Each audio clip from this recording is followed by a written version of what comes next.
बिस्मिल्लाहिर्रहमानिर्रहीम। अस्सलाम वालेकुम। 11वीं क्लास फिज़िक्स का पास पेपर हम देखेंगे इस लेक्चर में। ये जो पास पेपर है ये गुजरांवाला बोर्ड 2022 का है और ग्रुप नंबर 2 है उसका। एमसीक्यूज नंबर 1 है, कार्नट इंजन इज़ आ। जो कार्नट इंजन है ये थ्योरेटिकल इंजन है, तो ये हमेशा आइडियल इंजन होता है। ऑप्शन बी इसका करेक्ट ऑप्शन होगा। एमसीक्यूज नंबर 2 है, the slope at any point on the velocity time graph gives. जो वेलोसिटी टाइम ग्राफ की स्लोप होती है वो हमेशा एक्सलेशन को रिप्रेजेंट करती है, तो ऑप्शन बी इसका करेक्ट ऑप्शन होगा। एरिया जो है वो डिस्टेंस को रिप्रेजेंट करता है और स्लोप एक्सलेशन को रिप्रेजेंट करती है। उसके बाद एमसीक्यू नंबर 3 है, if the initial phase is π/2 the displacement of simple harmonic motion is. अगर इनिशियल एंगल हम π/2 यानी कि 90 लेते हैं, तो जो सिंपल हार्मोनिक मोशन का डिस्प्लेसमेंट है वो कितना आएगा। इसका फार्मूला होता है x equal x naught sine omega t plus five. अब जो फाइव है वो उसने π/2 दिया हुआ है 90, तो अगर हम फाइव की जगह 90 पुट कर दें, π/2 पुट कर दें, तो इसको अगर हम ओपन करते हैं तो इसका आंसर आता है x equal x not cos omega T. तो ऑप्शन सी इसका करेक्ट ऑप्शन होगा। एमसीक्यू नंबर 4 है, radius of Jio stationery satellite is. Jio stationery satellite का जो रेडियस है वो कितना होता है, तो वो होता है 4.23 इंटू 10⁻⁴ किलोमीटर। इसको अगर हम मीटर में कन्वर्ट करें तो किलो की जगह आ जाएगा 10⁻3। 4.2 इंटू 10⁻⁴ है और किलो की जगह आ जाएगा 10⁻3 7 मीटर। तो 4.23 ऐसे आ जाएगा, ये भी 10 और ये भी 10, तो इनमें से एक 10 लिखेंगे, पावर प्लस हो गई, ये बन जाएगी 10⁻7 मीटर। तो ऑप्शन सी भी इसका करेक्ट है, ऑप्शन बी भी इसका करेक्ट है। अगर वो किलोमीटर में दिया होगा तो ये वाला ऑप्शन आपने सेलेक्ट करना है, अगर मीटर में दिया होगा तो फिर ये वाला ऑप्शन आपने सेलेक्ट करना है। तो ये दोनों ऑप्शन इसके ठीक बनते हैं। एमसीक्यू नंबर 5 है, the speed of light in different medium is always. Speed of light जो है ये डिफरेंट मीडियम में डिफरेंट होगी, तो ऑप्शन बी इसका करेक्ट ऑप्शन होगा। एमसीक्यू नंबर 6 है, intensity of light depends upon. Light की जो इंटेंसिटी है ये एम्पलीट्यूड पे डिपेंड करती है, तो ऑप्शन बी इसका करेक्ट ऑप्शन होगा। एमसीक्यू नंबर 7 है, the value of g at the centre of the earth. Earth के सेंटर में हमेशा जी की वैल्यू जो ना वो ज़ीरो होगी। उसकी रीज़न ये है कि तमाम फोर्सेस, सारी की सारी फोर्सेस एक दूसरे के इफेक्ट को सेंटर में कैंसिल कर देंगी, तो जी की वैल्यू जो है ना हमेशा सेंटर में ज़ीरो होगी।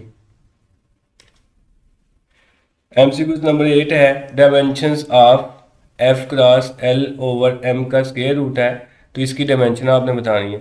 एफ की डायमेंशन निकालने के लिए हम इसके यूनिट को बेस में कन्वर्ट करते हैं, वो आता है जी किलोग्राम मीटर पर सेकंड स्क्वायर। आगे लेंथ है, लेंथ का यूनिट मीटर आ गया, ओवर मैस है, मैस का यूनिट किलोग्राम आ गया। ऊपर स्क्वायर रूट आएगा, ये 1 किलोग्राम किलोग्राम के साथ कैंसिल हो जाएगा, एम इंटू एम का स्क्वायर और एस की पावर -2 ऐसे आ गई। स्क्वायर रूट कैंसिल हो गई, आ जाएगा एम एस की पावर -1। एम की डायमेंशन एल होती है और एस की टी की पावर -1, तो ये डायमेंशन इसकी बन गई। तो इसको हम ऐसे भी लिख सकते हैं, एम नॉट एल टी की पावर -1। एम नॉट का मतलब एम यहाँ पे मौजूद नहीं, तो ऑप्शन ए इसका करेक्ट ऑप्शन होगा। एमसीक्यू नंबर 9 है, SI unit of molar specific heat R. Molar specific heat का एसआई यूनिट होता है जूल पर केल्विन पर मोल, तो ऑप्शन ए इसका करेक्ट ऑप्शन होगा। एमसीक्यू नंबर 10 है, the ballistic missiles are only for. जो बैलिस्टिक मिसाइल है इनको हम शॉर्ट रेंज के लिए यूज़ करते हैं, तो ऑप्शन ए इसका करेक्ट ऑप्शन होगा। एमसीक्यू नंबर 11 है, the value of constant gamma for mono atomic gas. Mono atomic gas के लिए इसकी जो वैल्यू है वो 1.67 होती है, तो ऑप्शन ए इसका करेक्ट ऑप्शन होगा। एमसीक्यूज नंबर 12 है, if least count is 10 kg then 8.00 into 10⁻³ has significant digit. अगर इसका लीस्ट काउंट हम 10 लेते हैं तो फिर जो सिग्निफिकेंट फिगर है वो 3 आएंगे, ऑप्शन सी इसका करेक्ट ऑप्शन होगा। एमसीक्यूज नंबर 13 है, the angle between rectangular components is. Rectangular का मतलब ही 90 डिग्री का होता है, तो इसलिए इसका हमेशा एंगल जो है ना वो 90 डिग्री का बनेगा। रेक्टेंगुलर, राइट एंगल, परपेंडिकुलर, इन सब का मतलब 90 डिग्री है। एमसीक्यूज नंबर 14 है projection of b on A.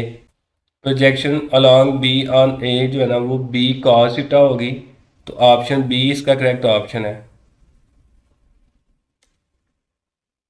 MCQs number 15 है gravity perform no work if the body moves. Gravity work नहीं करेगी जब बॉडी हॉरिजेंटल मूव करती है। जब बॉडी हॉरिजेंटल मूव करेगी ग्रेविटी हमेशा डाउनवर्ड होगी, तो इनके दरम्यान में एंगल 90 का बनता है और cos 90 ज़ीरो होता है, इसलिए वर्क डन हमेशा जो है ना वो ज़ीरो होगा, तो ऑप्शन बी इसका करेक्ट ऑप्शन होगा। एमसीक्यूज नंबर 16 है the droplet of water has terminal velocity the acceleration is. अगर कोई पानी का कतरा है और उसकी जो वेलोसिटी है वो टर्मिनल वेलोसिटी है, तो बताएं उसमें एक्सलेशन कितना होगा। टर्मिनल वेलोसिटी का मतलब होता है इसकी वेलोसिटी कांस्टेंट है, और वेलोसिटी अगर कांस्टेंट होगी तो एक्सलेशन हमेशा जो है ना वो ज़ीरो होगा, तो ऑप्शन सी इसका करेक्ट ऑप्शन होगा। एमसीक्यूज नंबर 17 है speed of sound in copper is.